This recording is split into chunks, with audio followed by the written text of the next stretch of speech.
Transformative is a series of short films that try and explain the history of fashion photography as seen from the perspective of the stylist, the makeup artist and the hairdresser.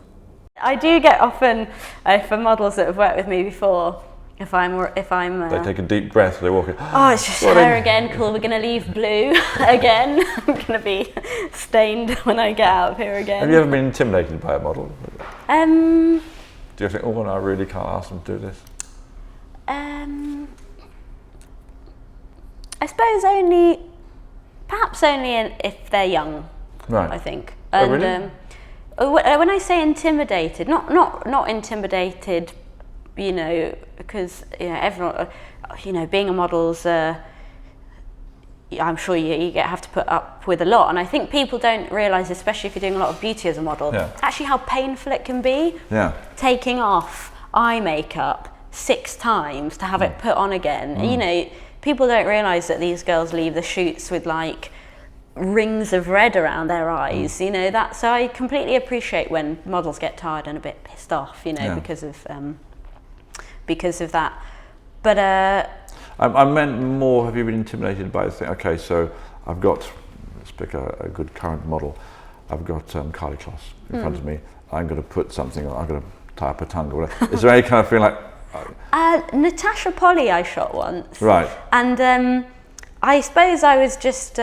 It can be intimidating, it's less now, but when I started I was in my early 20s. Yeah. And that was often intimidating and sort of a bit disabling, being the youngest person often on a shoot and being younger than the model. Yeah.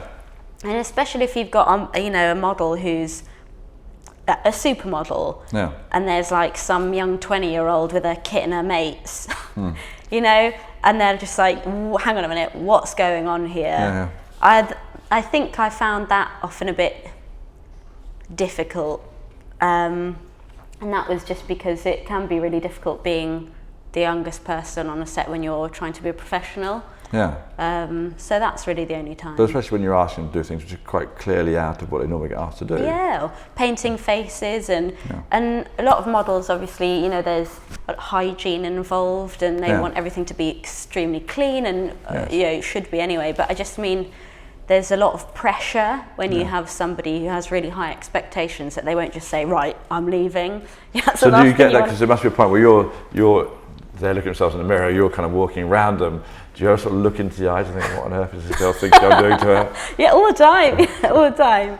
But I mean, I think I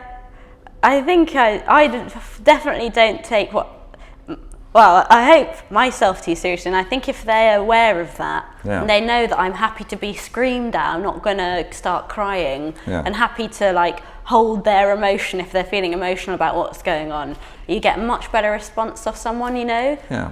I think if they thought I was going to freak out about it, then they'd freak out, but And do you find, you don't have to answer this, but do you find there's a difficulty between you and hairdressers? Because I know normally when I'm working with hairdresser makeup artist, normally one takes the lead if you want. So if Sam McKnight does like really kind of quite out their hair, Val Garn will do, the makeup will come down. So there's normally a balance. If Val does really strong makeup, Sam does less strong. And do you find there's a conflict with hairdressers, or are there hairdressers that you like to work with? Oh yeah. But you don't really have that choice, do you normally? I don't think I've ever had a bad experience really with anyone. Right. And because at the end it's about the image. Yeah. It's not about, it really is about putting your ego away. Yeah. And I think if, I'm very happy to not do any makeup at all if that's going to be the best image. Yeah. And I think if that gets across, then there's really not much you can argue about. Yeah. Because that should be the point of it, creating an amazing image, not just ruining the image because you want to do like a mental lip or a mental, top knot or whatever. Yeah. Yeah. So I think... I love working with hairdressers. I love watching it, and it's totally alien to me. So, I was going to ask you, maybe I should call up the next picture. That'll be a good segue into it. So hold on a second. Okay. It's going on from our talk about hairdressers. Because I'm interested in here that you're actually moving from there must be a line where somebody says, hold on a minute, that's hairy, that's my job.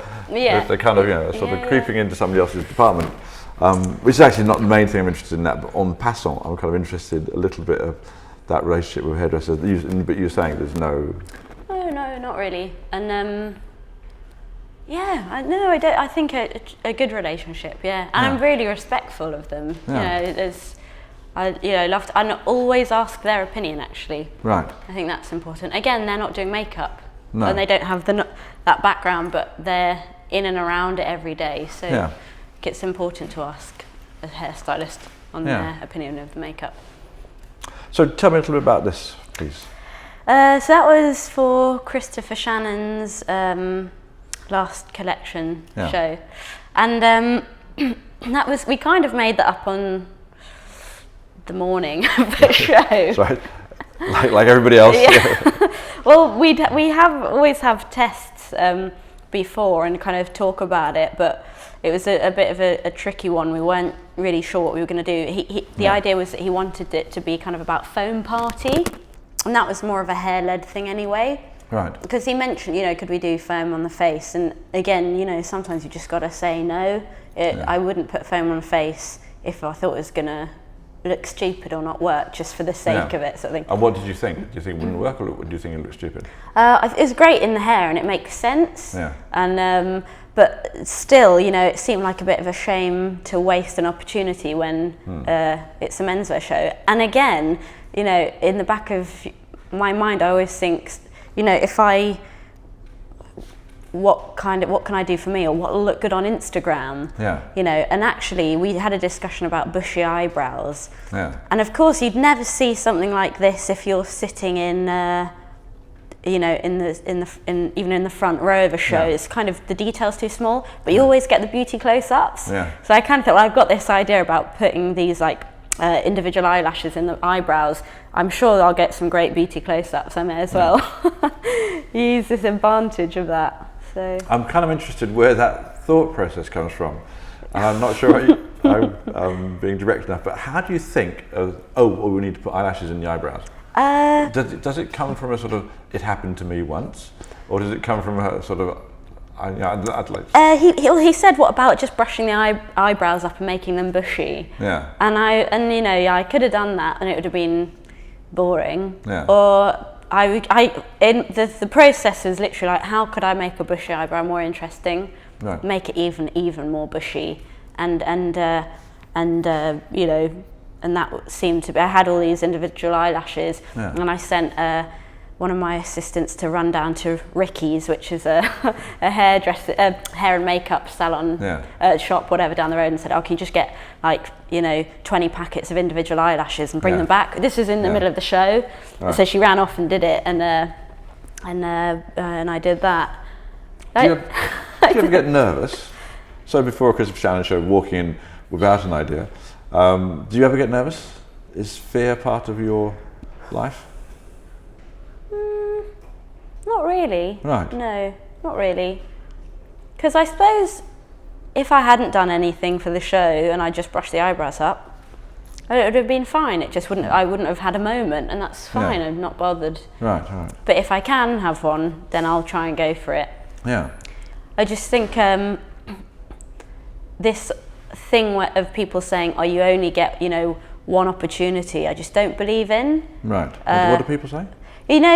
Sometimes people worrying about making mistakes or not doing something, and it's all, in 60 years of, well, it probably won't be 60 years, more like 40 years time, whatever, and I look back, I suppose I'm not going to be worrying that I didn't do something for that show, or I missed that opportunity, because there will be other opportunities where I can. Do you know what I mean? Yes, I do know what you mean. I must admit, I do get quite nervous before my shoots, because what on earth I can do? I can never work out quite what thought process I got anywhere with last time. So there is a certain element of within my work of kind of how on earth I can do this. Yeah. But you don't have that.